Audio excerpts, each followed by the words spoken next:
Story 1. My girlfriend, 24, cheated on me and I caught her at the other man's house. Yesterday, she said she would go to the gym instead of having coffee with her work friends. I didn't have a reason not to trust her. We had access to each other's phones and laptops. Our relationship was great. Sex 3 to 4 times a week and a date night every weekend, plus frequent vacations. We both are high earners, but I spend more on us because she has a large, think high 5-figure, debt. I thought we were solid and heading for marriage. Yesterday evening, my front desk coworker got sick. He didn't have a car, so I offered to drive. He lives on the opposite side to where I live, so it was a major detour, but I offered anyway and drove him down. 2 or 3 houses from his place, I noticed my girlfriend's car sitting in the driveway of a house. I drove to my colleague's house and called my girlfriend. She went on about some workout she was doing and how it was activating some muscle. After I hung up, I drove back home and drove down back to my colleague's place with the spare key of my girlfriend's car. It's my old car that I'd given to her because she can't get a car payment plan due to her credit being shit. I got into girlfriend's car and drove away. I was in shock, disbelief, and denial. I drove home, parked her car in front of our house, and waited for her to call me. 3 hours later, girlfriend called me, sobbing that her car had been stolen from the parking lot at the gym. I calmly told her that I just looked out the window and her car was sitting perfectly in my driveway. Then I asked her if she was working her muscle in the missionary position and hung up. About an hour later, she appeared at my doorstep. I refused to let her enter and texted her that she needs to go work that muscle out a bit more. She kept calling and sending me texts, but I never replied. Then she started crying against the door for forgiveness. She said she got carried away with his attention and this would never happen again and some shit. After a few hours of crying and begging, she eventually left. Probably back to his place again. I've never been cheated on before, so this is too much of a shock. She keeps texting me that I need to let her in and we should talk, but I do not want to see her. I feel violated. Like, how many times had she come home straight from his place and then got into bed with me? I noticed she's been horny lately after her gym visits. I've packed most of her stuff into big bags, but I'm hesitant to follow through. She keeps saying I can't kick her out because this is her house too. My name is the only one on the lease. What do I do? Any advice? Edit. So I got a lot of good advice. I admit things were still fresh and I was not thinking straight when I wrote the first post. A lot of users pointed out how illegally evicting her could bite me in the ass.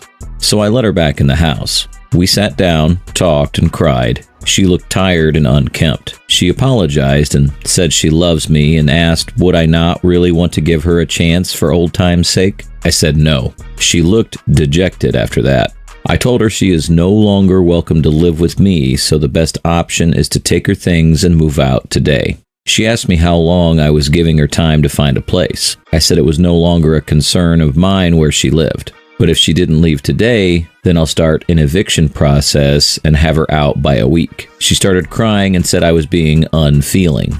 I asked her why she can't move in with the AP. Oh, well, a tale as old as time. Turns out he has a wife and 3 kids. After some more sniffling, she called a friend of hers. Both her and friend packed the car with big bags while throwing me the dirtiest looks. They left after about an hour. I feel like shit and been drinking a lot. So many years down the drain. Why did this happen to me? Update. I caught my ex at a guy's place about 2 weeks ago and then kicked her out. I've been feeling pretty miserable, but the pain is starting to fade. I'm starting to see the light at the end of the tunnel. I wasn't going to make an update, but today I got an interesting text from the ex, asking why I haven't still paid towards her loan this month. Apparently she thought I'd keep paying it even though we broke up and she betrayed me. When I told her it was no longer my duty, she sent me a long text calling me dishonorable for not keeping my word and pulling the rug from under her. She said I was trying to make her life unnecessarily difficult just to get back at her, but I need to snap out of it and do the right thing. She sounded pretty unhinged. Can't believe I was dating her 2 weeks ago. Anybody else experience something similar? Now for some comments.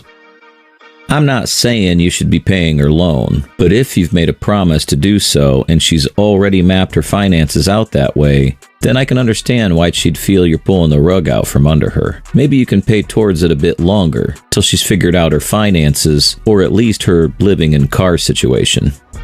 You agreed to help her with this financial burden, and backing out now isn't going to change what happened. It's better to show you're the bigger person by keeping your end of the bargain. Don't let your emotions drive your decisions. Looks to me like the loan repayment came with conditions. The problem is, was she aware of those conditions, or were they never voiced to her? I do not blame you for breaking up with her and kicking her out, but here we are talking about putting a person in thousands of dollars debt that they're unable to pay. Changes in financial status like that can be life-ending. She messed up, no doubt, but reneging on your agreement to pay her loan makes you look small. If you want to move forward and heal, you need to separate your personal feelings from your responsibilities. It's about keeping your word, not about her. Just putting it out there. Story 2. This started several months back when she told me she no longer loves me and doesn't see how she could ever be happy with me after 8+ years of marriage and 2 boys. I did everything I could to try and convince her we could make it work. Then I started to get suspicious of her, until I finally found out that she was sleeping with someone. I didn't directly confront her, hoping, that maybe she had some sense of decency and would own up to it. After enough times hinting around that I thought she was cheating, she admitted it, but was in no way remorseful. The most she ever said was she was so sorry it hurt me, but she has no plans of stopping. Well, we're going through the divorce process now, just waiting for mediation and all the details to get sorted out. But she continues to go out with him. She doesn't flaunt it, but I'm not an idiot and can tell. Plus, I know their regular schedule of when they go out. He's in his own separate relationship too. Lovely. Whenever they go out, it kills me, and I honestly dread it every week. And we have several months left in this state until the divorce is final. She refuses to move out because she's afraid of any legal ramifications of her leaving the house. I won't move out since I didn't wreck this marriage. Any help on how to cope with this until divorce is final? Update 1. My soon-to-be ex-wife had an affair before she ever told me she was unhappy in our marriage and wanted out. As we are going through the process, still living in the same house, kids involved, so NC is tough. Anytime I find out something that hurts me, it seems to always be my fault for asking.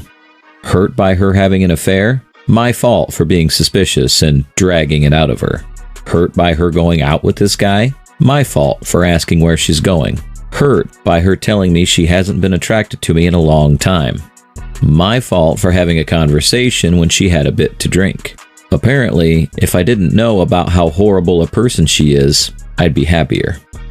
Update 2.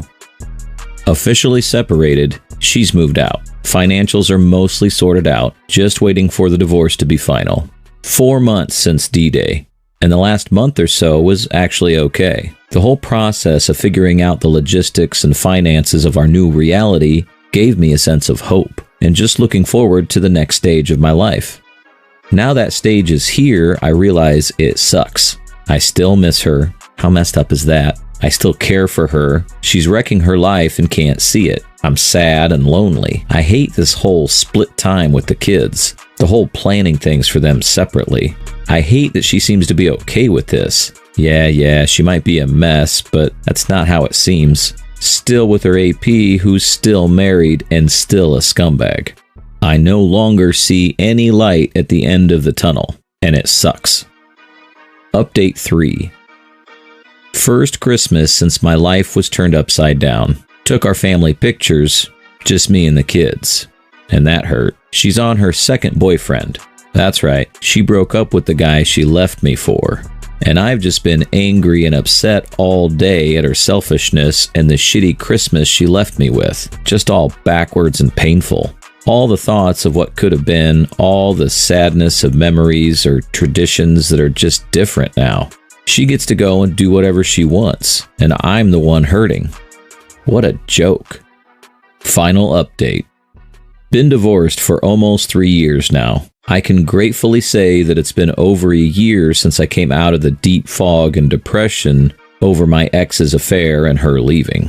But honestly, I feel stuck right now.